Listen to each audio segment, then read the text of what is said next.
మొదటి వచనం, ఆయన యొక్క విశ్రాంతిలో, చెప్పండి అందరూ, ఆయన యొక్క విశ్రాంతిలో ప్రవేశించుదుము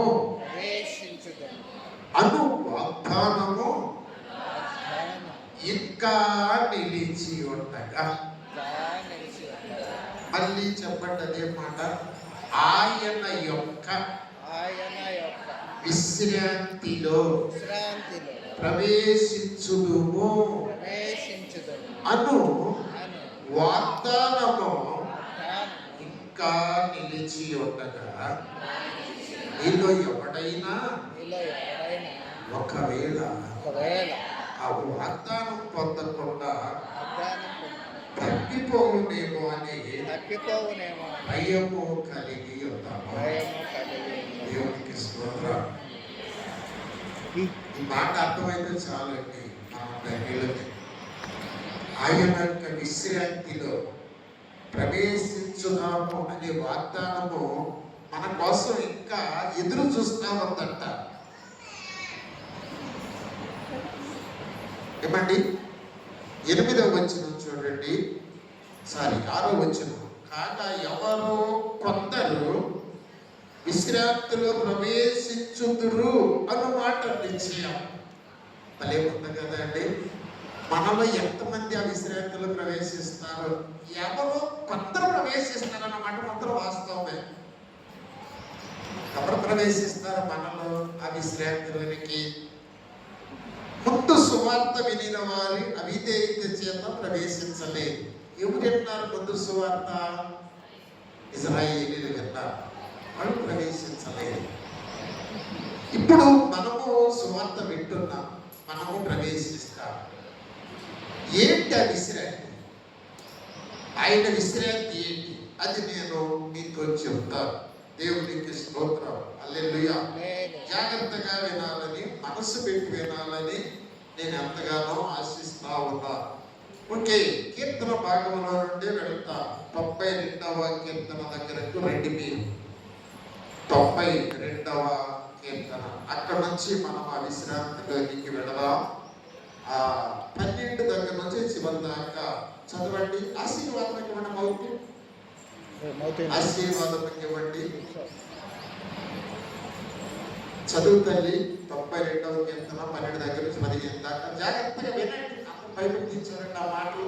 నీతిమంతులు ఖర్జూర వృక్షం వలె మొగవేయుదురు, లెబనోను మీద దేవదారు వృక్షం వలె వారు ఎదుగుదురు. యెహోవా మందిరములో నాటబడిన వారై వారు మన దేవుని ఆవరణములలో వర్ధిల్లుదురు. నాకు ఆశ్రయదుర్గమైన యెహోవా యథార్థవంతుడనియు ఆయన ఎదుట ఏ చెడుతనమును లేదనియు ప్రసిద్ధి చేయుటకై వారు ముసలితనమందు ఇంకా చిగురు పెట్టుచుందురు, సారము కలిగి పచ్చగా నుందురు. ఇదే మాట నేను వాడుక భాష బైబిల్లో చదువుతూ ఉన్నా. జాగ్రత్తగా చూడండి. 12వ వచనం దగ్గర నుంచి 15వ వచనం చూడండి. మాట వినండి.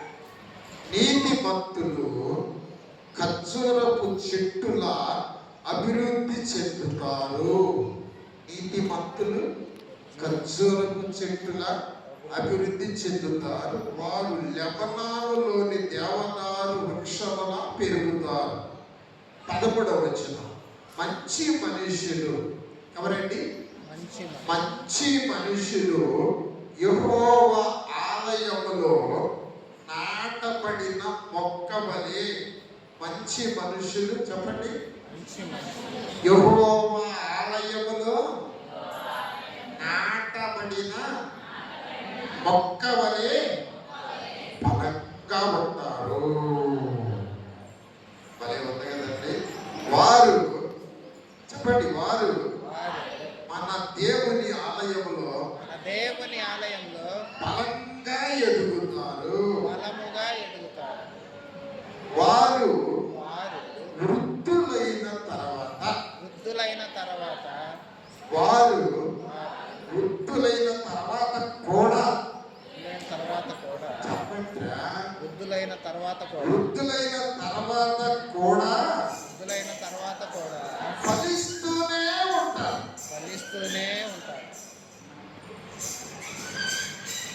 ముసలిళ్ళు కూడా ఫలిస్తారా? 100 సంవత్సరాల వాళ్ళు కూడా పిల్లల్ని కంటారా?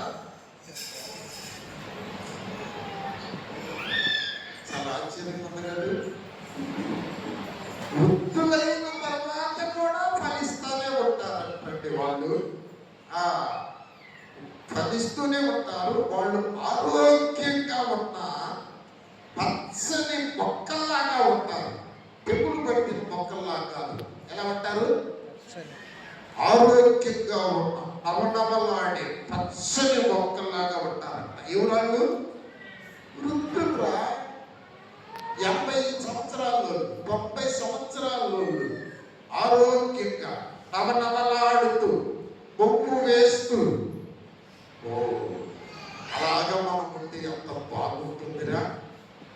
చూడండి, ఆఖరిగా యెహోవా మంచివాడని నేను చెబుతున్నాను, ఆయనే నా పంట, ఆయనలో అవినీతి లేదు. దేవునికి స్తోత్రం. ఇప్పుడు నేను మీతో మాట్లాడాలనుకుంటున్నది ఏంటంటే విశ్రాంతి. ఏంటంటే అందరూ విశ్రాంతి అంటే అర్థం చెబుతారు మన వాళ్ళు. విశ్రాంతి అంటే అర్థమైంది చెప్పండి.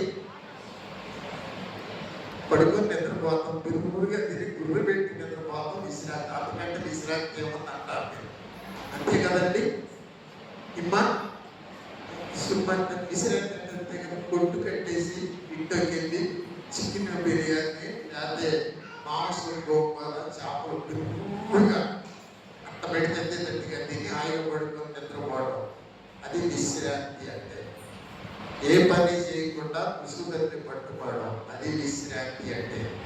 అంతేనా అర్థం? విశ్రాంతి అంటే ఏంటి చెప్పు రాండి. విశ్రాంతి అంటే what is the meaning that విశ్రాంతి? Praise the Lord. మానవుడికి 3 ఉంటాయి జాగ్రత్తగా. ఒకటి శరీరం ఉంటుంది, రెండవది మనస్సు ఉంటుంది, మూడవది ఆత్మ ఉంటుంది. ఈ మూడింట్లో విశ్రాంతి దేనికి? మీరు నా వైపు చూడాలి.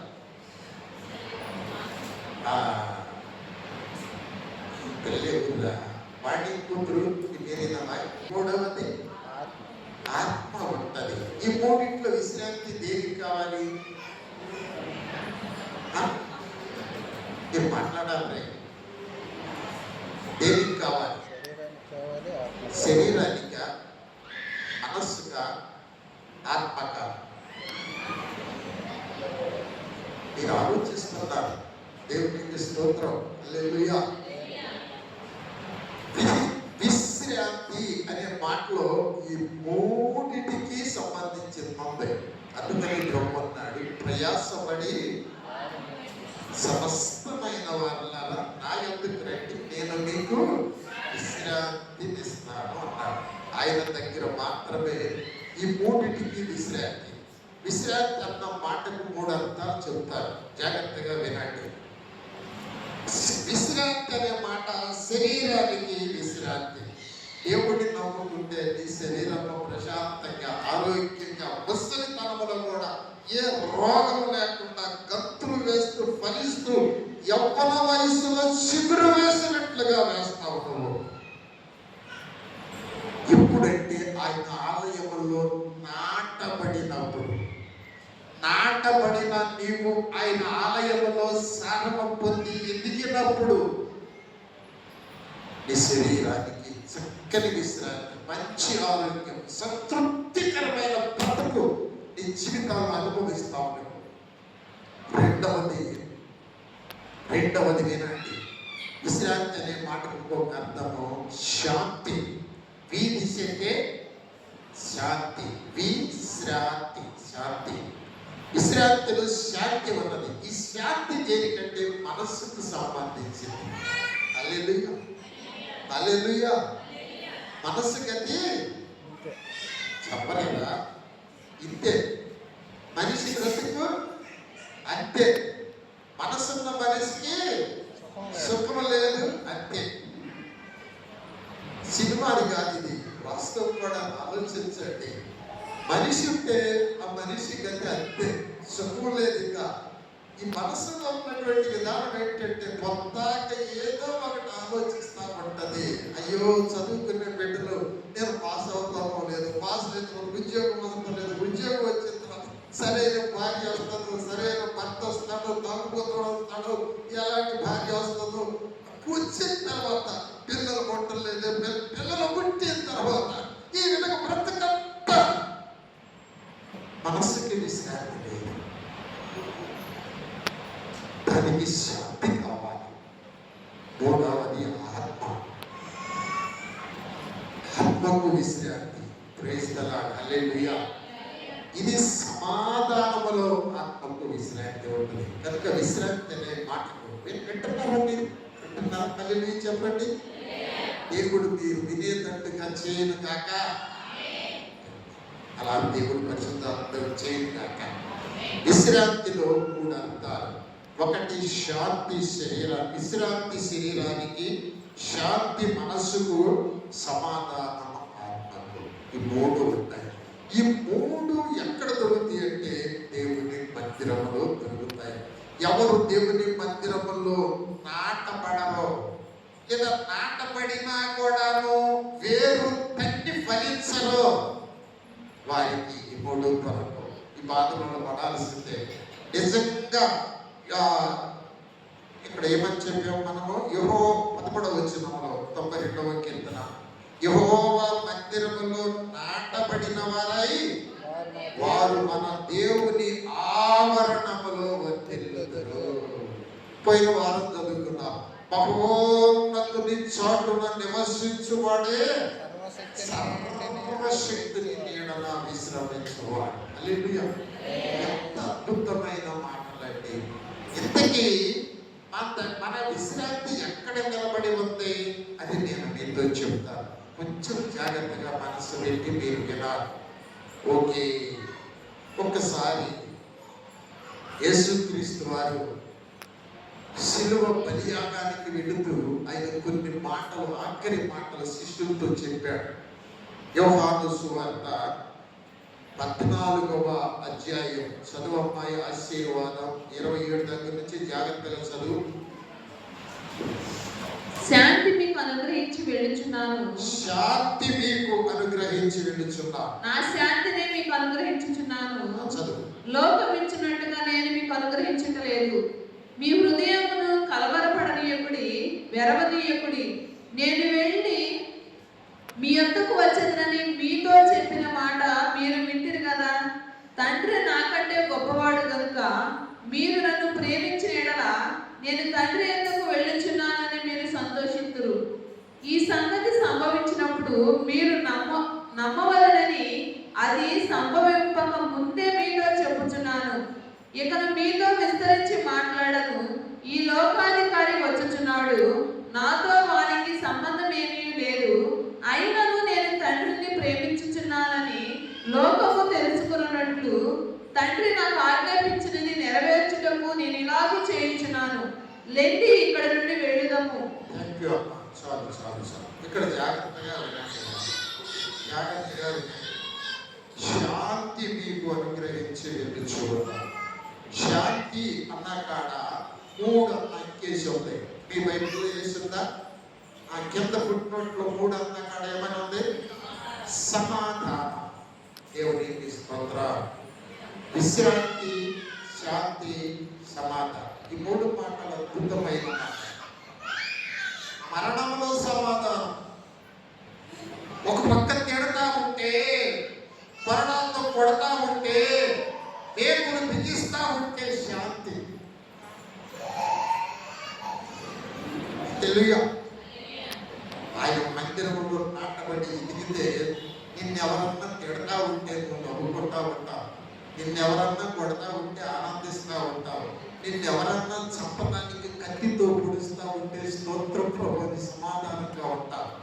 అది ఆయన మందిరములో నాటబడి ఎదిగితే నీకొచ్చే శాంతి, సమాధానము, విశ్రాంతి. ఆ శాంతిని మీకు ఇస్తూ ఉన్నాను.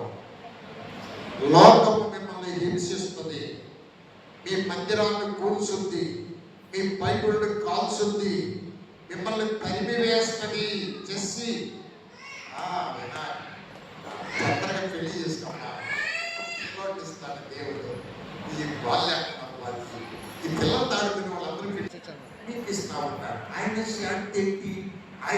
విశ్రాంతి ఏంటి?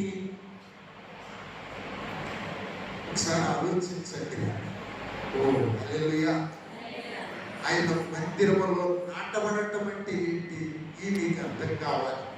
నేను తండ్రి దగ్గరికి వెళ్తున్నా, నాకు అక్కడ విశ్రాంతి ఉన్నది. ఆ శాంతిని మీరు అనుభవించగలిగితే మీరు కూడా నా దగ్గరికి వస్తారు. ఏంటి ఆ శాంతి? హల్లెలూయా, హల్లెలూయా. తిట్టిన వారిని తిట్టకోమనిలో, కొట్టిన వారిని కొట్టకోమనిలో, ప్రేమతో ప్రభు సేవ చేయమని విన్నారా? అమ్మలారని విన్నవితు నేను విన్నారా? ఆనాడు బ్రహ్మం చెప్పారు. ఒక రోజు మర్చిపోయారా? దేవుడికి స్తోత్రం. ఆ రోజులు భలే ఉన్నాయి. ఆ రోజులు మళ్ళీ ఎప్పుడు వస్తాయో. పుట్టిన వారిని కొట్టకుము అనేది, తిట్టిన వారిని తిట్టకుము అనేది. మరి ఏం చేయాలి? ప్రేమతో ప్రభు సేవ చేయమన్నాడు. అది దేవునిలో నాటబడి ఎదిగితే ఈ లక్షణాలు నీలోకి వస్తాయి. దేవుని మందిరములో నాటబడి ఓ మనము నాటబడ్డామా? మన పేరు దేవుని మందిరములో లోతుగా నాటుకున్నదా? దేవుని మందిరములోని సారాన్ని అనుభవించగలుగుతున్నామా? ఒకరోజు ఏం జరిగిందంటే, అమ్మాయి గ్రేసు ఇల్లు కట్టుకుంటాను ఏదో అడ్డమైందని ఒక్కాయ చెట్టు ఒకటి పీకి బయట పారేసింది. మా పాస్టమ్మ గారు ఏం చేసిందంటే ఆ చెట్టును తీసుకొచ్చేసింది. మా ఇంటి ముందు అనంతరావు గారు అన్నాడు, అయ్యే పెట్టబోగు పెట్టకూడదు, తీసుకెళ్ళి పోసుకో అన్నాడు. పిల్లలు చాలా పాపం వాళ్ళు తీసుకొచ్చి పోసారు అక్కడ. ఇది తీసుకెళ్ళి అక్కడ నాటేనండి. దాన్ని గొప్పదగా కాసిందండి. నా కాయలు తెల్లని సత్యం మేము ఈరావు కాయలు. కింద ఉన్న స్వారం, కింద ఉన్న ఫలం నీ మందిరావరణంలో నాటబడి ఈ సారాన్ని నువ్వు పొందుకుంటే నువ్వు యేసయ్యలో శాంతిని అనుభవిస్తావు. కష్టాలలో, శోధనల్లో, మరణములో దేవుని ప్రేమను పంచుతావు. దేవుని యొక్క నీతిని సాగుతావు. దేవుని యొక్క పవిత్ర జీవితాన్ని జీవిస్తావు. నాటబడి ఈ వాక్యమనే విత్తనముని హృదయములో నాటబడితే నీవు క్రొత్తగా జన్మిస్తావు. క్షయ బీజము నుండి కాక శాశ్వతమగు జీవముగా దేవుని వాక్య మూలముగా అక్షయ బీజం నుంచి పుట్టింపబడితే నీలో నిష్కపటమైన సహోదర ప్రేమ కలుగునట్లు మీరు సత్యమునకు విధేయులవుతారు. హల్లెలూయా, హల్లెలూయా. నాటబడి ఎదుగుతూ ఉంటే ఈ లక్షణాలు ఉంటాయండి. ఈ లక్షణాలు నిష్కపటమైన సహోదరు, కపటము లేని సహోదర ప్రేమ. చిన్న పిల్లలు తిడతా ఉంటారు. నా కూతురు నన్ను తింటుంది, బర్రోడా, పొట్టోడా, దున్న పోతోడా అంటది మా అమ్మాయి. నాకు కోపం రాదు. మా అమ్మాయి తింటుంటే కోపం రాదు. మీకు వచ్చిందా మీ అమ్మాయి తింటుంటే కోపం? నీకు వచ్చిందా? తీసుకెళ్ళా మీ అమ్మాయి తింటుంటే కోపం? నాకు రాదు. ఎందుకంటే మా అమ్మాయి మీద నాకున్న ప్రేమ, మా అమ్మ మీద నాకున్న అభిమానము.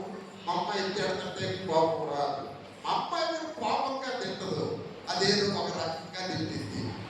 ఏమంటే నిజంగా తిన్నట్టు ఉంటుంది నాకు. ఏమంటే నీలో దేవుని ప్రేమ నాటబడితే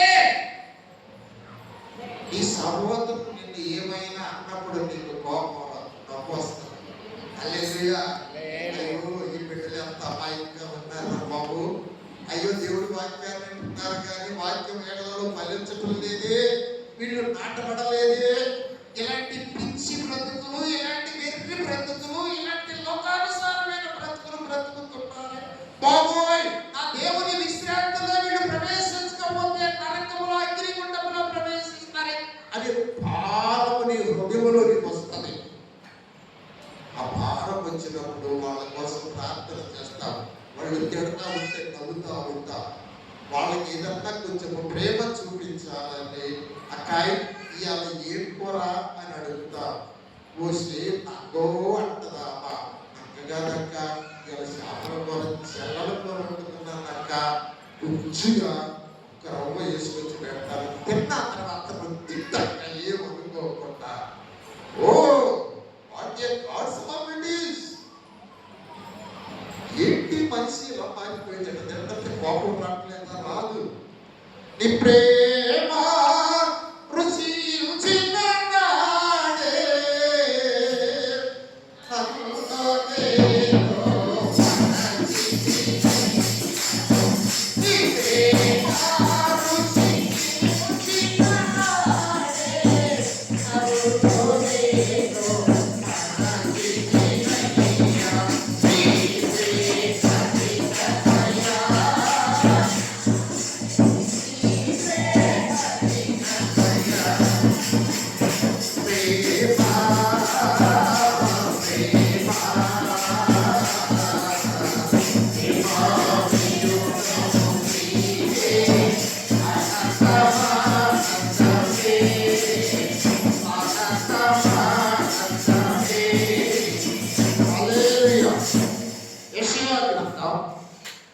యెషయా గ్రంథం 27వ అధ్యాయం మొదటి వచనం.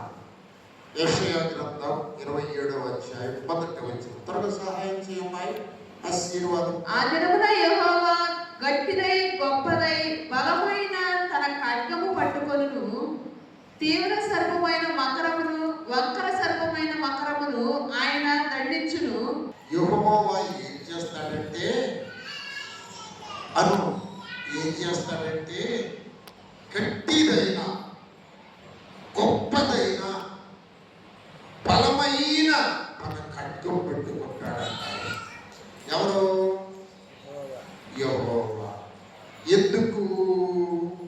చూడండి అక్కడ, తీవ్ర సర్పమైన మకరమును వక్ర సర్పమైన మకరమును ఆయన దండించుటకు, సముద్రము మీద ఉన్న మకరమును సంపుటకు ఆ దినమున మనోహరమైన ద్రాక్ష వనముండును. హల్లెలూయా చెప్పండి. రెండొచ్చు. ఇది దేవుని విశ్రాంతి. అది మన కోసం తెలిసి ఉంటాయి. మనోహరమైన ద్రాక్ష వనము అంటే చెప్తాను మీకు. చేసి నేను యవనస్తుల్ని కదిలిస్తున్నాను, మీరు వినాలి మాటలు. ఒకే జాగ్రత్తగా వినాలి. ఆ దినమున మనోహరమైన ద్రాక్ష వనముండును అనండి. ఏమన్నది? ఎలాంటిది? మనోహరమైన ద్రాక్ష వనముండును. ఈ మనోహరమైన ద్రాక్ష వనము 1000 ఏళ్ల విశ్రాంతి పరిపాలన, 1000 ఏళ్ల యేసుక్రీస్తు వారి పరిపాలన ఈ మనోహరమైన ద్రాక్షవనం. అక్కడ దుఃఖము లేదు, కన్నీరు లేదు, దుష్టుడు లేదు, సాతాను లేదు, పాపము లేదు, ద్వేషము లేదు, కపటం లేదు, దోషము లేదు, మోసము లేదు. యేసుక్రీస్తే మహారాజుగా, మనం అందరం సామంత రాజులుగా, మనము జీవించిన జీవితాన్ని బట్టి 1000 ఏళ్ళు మనమే పరిపాలిస్తాము. ఇక్కడ మనము జీవించిన జీవితాన్ని బట్టి. హల్లెలూయా చెప్పండి. జాగ్రత్తగా వినాలి. నేను ఇంకొక పావు గంట ముగించాలి ఈ ప్రసంగం. చాలా ఉంది చెప్పడానికి. ఇది మనోహరమైన ద్రాక్ష వనము. ఇంకొక ద్రాక్ష తోట,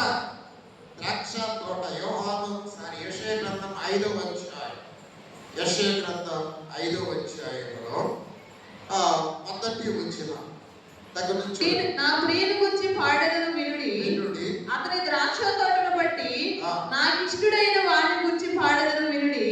సత్తువ భూమి గల కొండ మీద నా ప్రియునికి ఒక ద్రాక్ష తోట ఉండెను. ఆయన దానిని బాగుగా త్రవ్వి రాళ్ళని ఏరి అందులో శ్రేష్టమైన ద్రాక్ష తీగలను నాటించెను. వాటి మధ్యను మురుచు ఒకటి వేయించి ద్రాక్ష తొట్టిని తొలిపించెను. ద్రాక్ష పళ్ళు ఫలింపవలెనని ఎదురు చూచుచుండెను, కానీ అది కారు ద్రాక్షను కాచెను.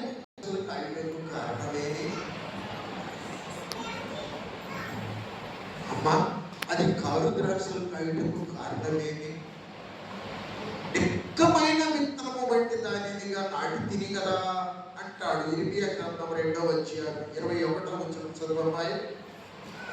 ఐగుప్తులో నుంచి తీసుకొని వచ్చి దాన్ని ప్రాసెస్ చేసి చదువు. శ్రేష్టమైన ద్రాక్షావళి వంటి దానిగా నేను నిన్ను నాటి శ్రేష్టమైన ద్రాక్షావళి వంటి దానిగా నేను నాటి తిని, కేవలం నిక్కమైన విత్తనము వలన చెట్టు వంటి దానిగా నేను నాటి తిని, నిక్కమైన విత్తనముగా శ్రేష్టమైన ద్రాక్షావళిగా నేను నాటి తిని, నాకు జాతిహీనపు ద్రాక్షావళి వలె నీవెట్లు భ్రష్ట సంతానమైనవి. ఏమయ్యావు? జాతిహీనపు. ఏమిటి నీ జాతి? ఏమిటి నీ వంశం? ఏమిటి నీ జన్మ? ఎవరిలో బాప్తిజం పొందావు నువ్వు? ఎవరి రక్తాన్ని సేవిస్తున్నావు నువ్వు? ఏ కడుపులో ఎదుగుతున్నావు నువ్వు? జాతిహీనపు మొక్కలాగా నువ్వు అవుటకు కారణం ఏమిటి? కారు ద్రాక్షలు కాయటకు కారణం ఏమిటి? దేవుడు మనల్ని ప్రశ్నించే ప్రశ్న ఇజ్రాయేలుని ప్రశ్నిస్తా ఉన్నాడు. ఎదురు చూస్తా ఉన్నారు. ఏమి లోపము చేశాను నీకు? నీటిలో లోపమా? నేలలో లోపమా? విత్తనంలో లోపమా? ఎరువులో లోపమా? ఏమి లోపము నువ్వు చేశాను లేదు. నువ్వు కాదు ద్రాక్షలు కాయటకు చెప్పు కారణం ఏమిటి? చెప్పండి, చెప్పండి. ఏ శబ్దంలో, ఏ వాక్యము కింద, ఏ ఆత్మ నడిపింపులో నువ్వు పెరుగుతున్నావు? ఎవరిలోకి బాప్తిజం పొందావు నువ్వు? ఏ వాక్యమును వింటున్నావు? నువ్వు బ్రతికే బ్రతికేంటి? నువ్వు జీవించే జీవితం ఏంటి? నువ్వు మాట్లాడే మాటలు ఏంటి? జాతిహీనము. కారు ద్రాక్షలు కాయటకు కారణం ఏమిటి? చెప్పండి, కారణం ఏమిటి? చూడమ్మా ఒకసారి ఇంకొక మాట చూడు. అదే అధ్యాయములో 17 దగ్గర నుంచి చదువు. ఇర్మియా గ్రంథం 2:17. దేవుడైన యెహోవా నిన్ను మార్గములో నడిపించుచుండగా, నీ దేవుడైన యెహోవా నిన్ను మార్గములలో నడిపించుచుండగా, నీవు ఆయనను విసర్జించడం వలన నీకు నీవే ఈ బాధ కలుగు చేసుకుంటివి కదా. అక్కడ తల్లి ఏం చేశావు? ఆయన ఎందుకు విసర్జించావు? నీవు ఎక్కడో ఐగుప్తులో, లోకములో, పాపములో, భ్రష్టత్వంలో, దరిద్రములో, భయంకరమైన నీచ స్థితిలో బ్రతుకుతున్నావు. నీకు లేవనెత్తి నా రక్తంతో కడిగి, నా వాక్యంతో పోషించి, నా ఆత్మ అభిషేకం ఇచ్చి నడిపిస్తూ ఉంటే ఎందుకు నువ్వు తప్పిపోయావు? అలా చదువు 17వ వచనం. నీ దేవుడైన యెహోవా నిన్ను మార్గములో నడిపించుచుండగా, నీవు ఆయనను విసర్జించడం వలన నీకు నీవే ఈ బాధ కలుగు చేసుకుంటివి కదా. ఎందుకు వచ్చింది బాధ? నీకు ఎందుకు వచ్చింది కర్మ? నీకు ఎందుకు వచ్చింది రోగం? నీకు ఎందుకు వచ్చింది నష్టం? దేవుడు నిన్ను ఇంతగా నిక్కమైనటువంటి యేసయ్యలాగా నిన్ను కడిగి, ఆయన రక్తము ద్వారా పోసి, ఆయన వాక్యంతో పోషించి, సేవకుడిచ్చి, సంఘాన్నిచ్చి, చక్కని మందిరాన్నిచ్చి, చక్కని అవకాశాలు ఇస్తావుంటే ఏమొచ్చింది? నువ్వు కారు రక్షణ కాయటానికి ఎందుకు విసర్జించావు? ఆయన ఎందుకు ఆయన వాక్యాన్ని నెట్టివేశావు? ఎందుకు ఆయన్ని దూరం చేసుకున్నావు? నువ్వు ఈ అంతటి నువ్వే దీన్ని కలుగు చేసుకున్నావు కదా. 19వ వచనం. నీ దేవుడైన యెహోవాను విసర్జించుటయు, నీకు నా యెడల భయభక్తులు లేకుండుటయు, నీకు నా యెడల భయభక్తులు లేకుండుటయు, బాధకును శ్రమకును కారణమగునని నీవు తెలుసుకొని గ్రహించునట్లు నీ చెడుతనము నిన్ను శిక్షించును. నీ బాధకు శ్రమకు కారణం ఏమిటి? నీ చెడుతనమే. నువ్వు గ్రహించినాక నీకు శిక్ష, ఈ బాధ, ఈ శ్రమ నీకు ఉంటది అంటున్నాడంట. ఓ నా దైవ జనాంగమా, ఎందుకు నీకు శ్రమ? నీ దేవుడు ఏమాయను? నీ దేవుడు శక్తి లేనివాడా? నీ దేవుడు నీ బాధ శ్రమను తీసివేయలేనివాడా? ఏం వింటున్నావు నువ్వు? ఎక్కడ పెరుగుతున్నావు నువ్వు? ఎక్కడ నాటబడ్డావు నీవు? ఆయన పందెములో నాటబడితే ఆయన యొక్క బలాన్ని, సారాన్ని పొందుకుంటావు. ఆయన యొక్క సారం పొందుకుంటే ఆయన గుణగణాలు ఫలిస్తావు నీవు. కనుక అది ఆ చుట్టూ ఉన్నటువంటి, ఇప్పుడు యెషయా గ్రంథంలోనికి రాలా. యెషయా గ్రంథం 5వ అధ్యాయం 5వ వచనం దగ్గర నుంచి చూడు. ఆలోచించండి. నేను నా ద్రాక్ష తోటకు చేయబో కార్యమును మీకు తెలియజెప్పెదను. నేనేం చేస్తానంటే నా ద్రాక్ష తోటకు వినండి చెబుతున్నాను అంటాడా?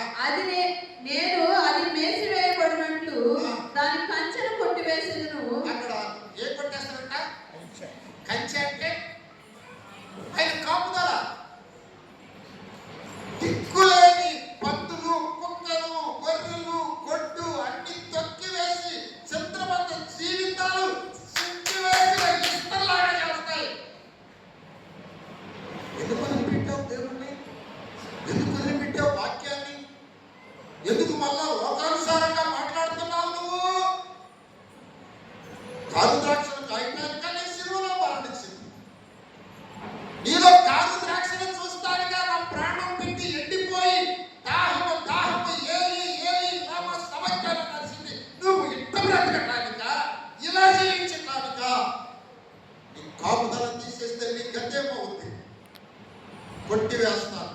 చదవమన్నా.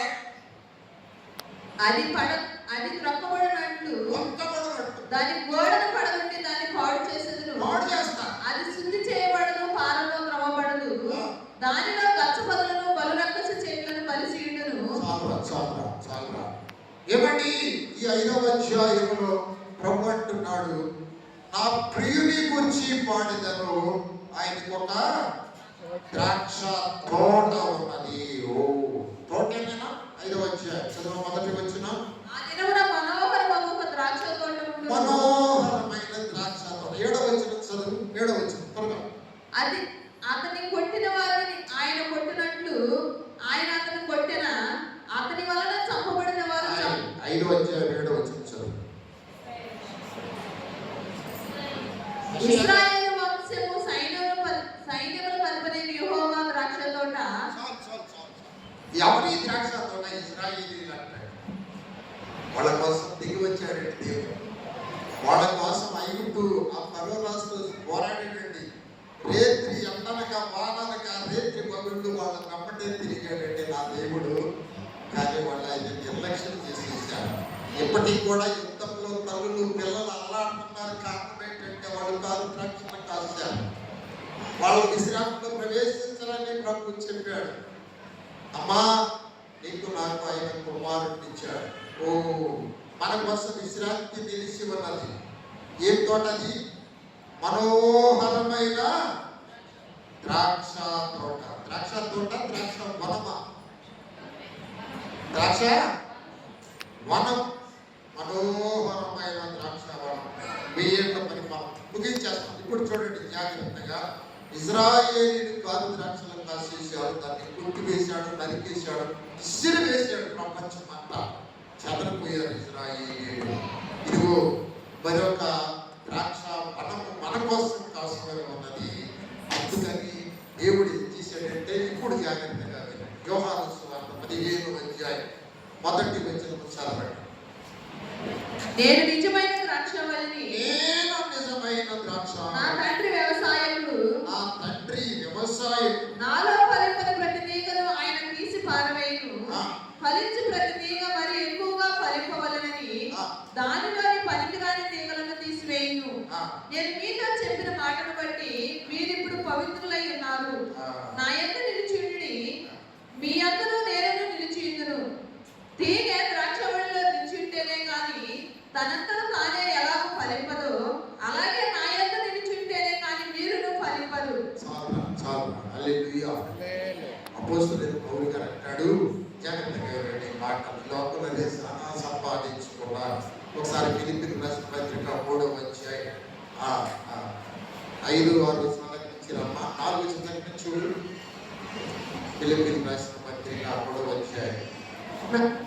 నా వలనంటియు నేను శరీరమును ఆస్వాదము చేసుకొనవచ్చును, మరి ఎవడైనా శరీరమును ఆస్వాదము చేసుకొని దర్శనగా నేను మరి ఎక్కువగా చేసుకొనవచ్చును. 8వ దినమున సున్నతి పొందింది.